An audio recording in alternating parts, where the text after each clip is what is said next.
I'm here with Richard Straub, president of the Global Peter Drucker Forum and founder. We were also joking earlier in the speaker's room, like, can we call you Crown Prince of the Peter Drucker Forum? We're coming up with new titles for you.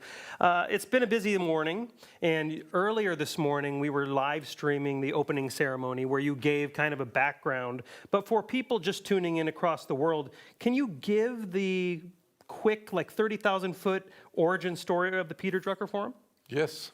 Happy to do so, but I could add an aspect which I didn't cover in the morning, because it was a pure accident that I found out, and my wife and me, we found out that the 100th anniversary of Peter Drucker is coming up, and I found it up by listening to online courses, right? And this was back in 2006 or so, the first online courses where Peter Drucker had a role. And the reason why it really clicked in terms of this is coming up as a centenary is that before the course started, the speaker said, Peter Drucker was born in Vienna, November 19, 1909. And this was in 2006, and we said, wow, this is coming up. So this is how we decided to say that something should happen in Vienna. Vienna is his city of origin, so we must do something about it. And this is how we got into it. Yeah, no, that's a really cool story. And the forum really has quite a history. It's 15, obviously, right? 15th year. And you've survived now a global pandemic that shut down pretty much everything. It was a complete disaster across the world. Maybe not everybody handled it the right way globally, but the Global Peter Drucker Forum continued through it. I was just talking to Christian Basson. He's the author of Expand. He's one of this year's speakers and panelists. We actually, at the hotel we all stay at, I met him accidentally in the hotel bar where we were all having dinner, and he mentioned back during that year when Austria was shut down. And I think this was just days after the Global Peter Drucker Forum ended. Can you kind of go back to that moment and describe what that was like? Yeah, this was the first year after the pandemic, after the height of the pandemic. It was the first year where we thought we could have a somewhat normal Peter Drucker Forum. And we had to make a decision because there was some uncertainty, right? There was some uncertainty, so should we take the risk? And we decided to go for it. And then, you could already see the numbers going up. We had some test facility directly on site, and we really made it by a few days. But we succeeded, right? And what we really had learned during this COVID period was to deal with online. So we always had a backup available. And in some way, this was the valuable part of the story, that we became quite good, relatively speaking, but quite good in running things online, and the Drucker Forum TV is a result of that. This is part of that, yeah. I mean, honestly, I was talking to my wife about this last night, and I was like, without the global pandemic, I wouldn't have this opportunity to be with you. You wouldn't be here. No, right? I would not be here. And so it's, and the pandemic was a terrible thing, but it did, as ugly as it was, bring some incredible silver linings, quite a few silver linings. Is this experience then, I mean, the forum itself is quite resilient in that manner of speaking, right? Is this why you chose the theme this year, and can you describe what that theme is? Yeah, I mean, it has to do with it because we went through a period where you just needed a lot of resilience, right? I mean, in the COVID period and in all the crises we are living, you can see how important that is. So you get inspired in some way by these events, and but it comes up in it's not a scientific process, it is not a highly structured process. We are just sitting together, sometimes a few days before we announce it, right? And say, what is really now, what are key subjects that are relevant? But this, it clearly came up like this, and the point was, that may be of interest, it came up as resilience. Right? First, because we said we need resilience in this period. Everybody talks about it. But one of our team members, it was Julia Kirby, who is at Harvard University Press, former Harvard Business Review. She said, it's not enough if you say resilience. Everybody talks about resilience. We need more than resilience. And this is how we came to creative resilience, because creative resilience means you're not only preparing to be resilient, but you always have in mind, how can I even come out better of all this, even if it's very difficult, right? Yeah, and to do that, I've been hearing a few themes, but to do that, we need to be really honest. I was talking to Rebecca Kerr, and she's like, we really need to ask some of these really tough questions. We need to, dig past the surfacey stuff that we're kind of used to sometimes in an interview process, which I respect that highly. If you haven't seen any of Rebecca's interviews yet, make sure there's going to be a replay in a few days. So you mentioned, you touched on the why Vienna thing, because this was obviously the birthplace of Peter Drucker.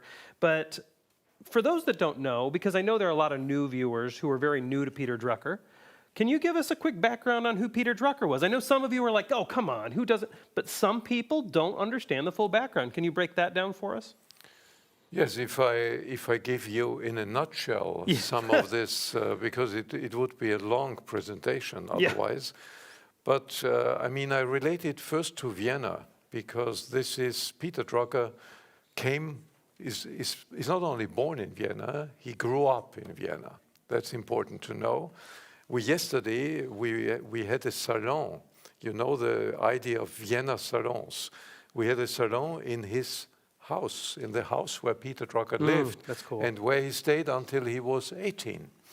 And in this salon, he had the opportunity, in this house, he had the opportunity to listen in to salons that his parents organized.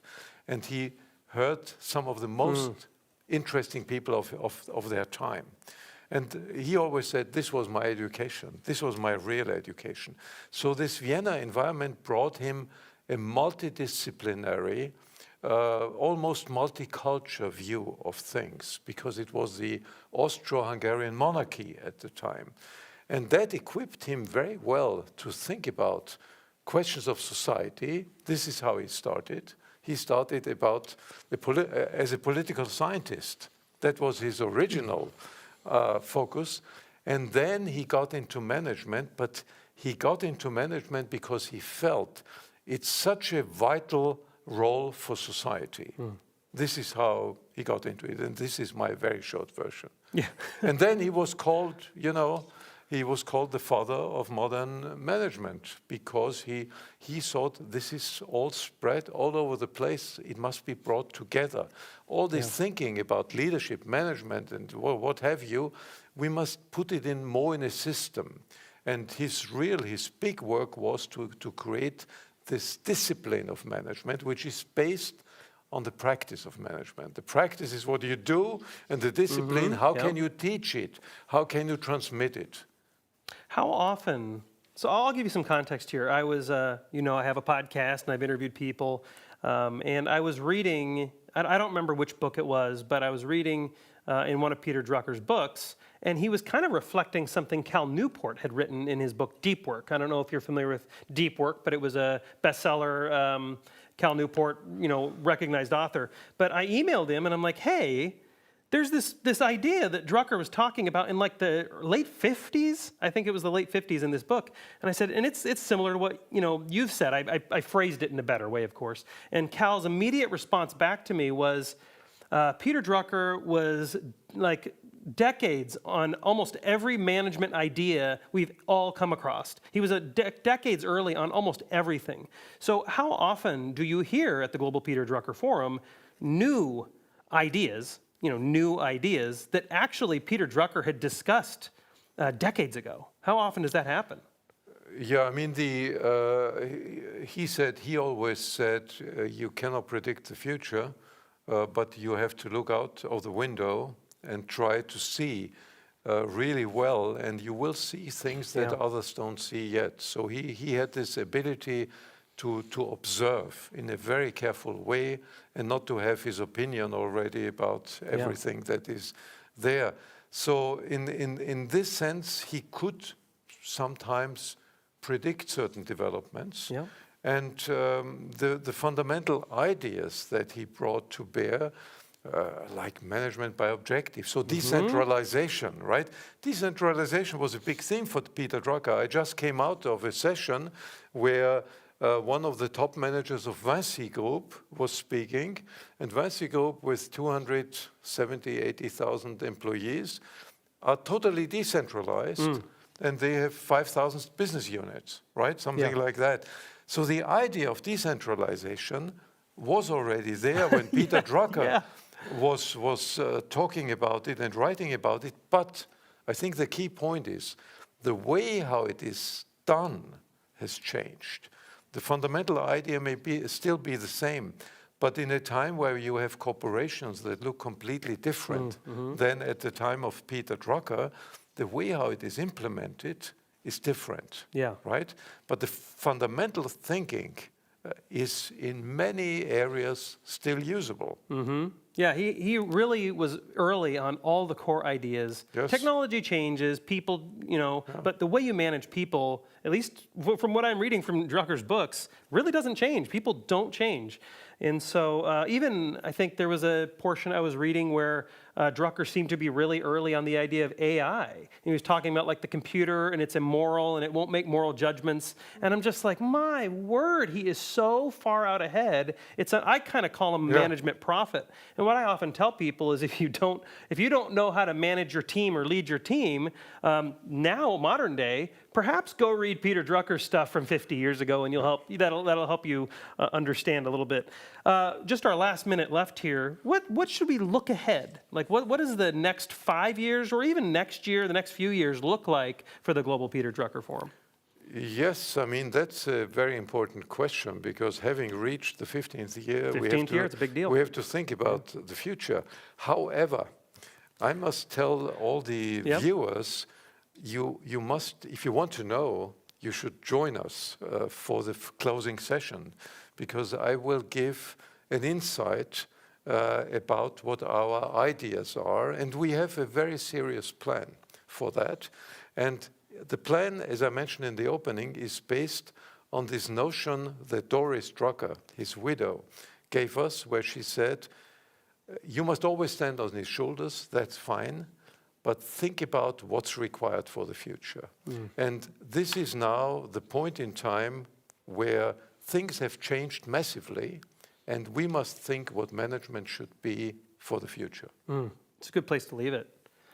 Again, I'm Justin Brady, and we have been joined by Richard Straub, the president of the Global Peter Drucker Forum.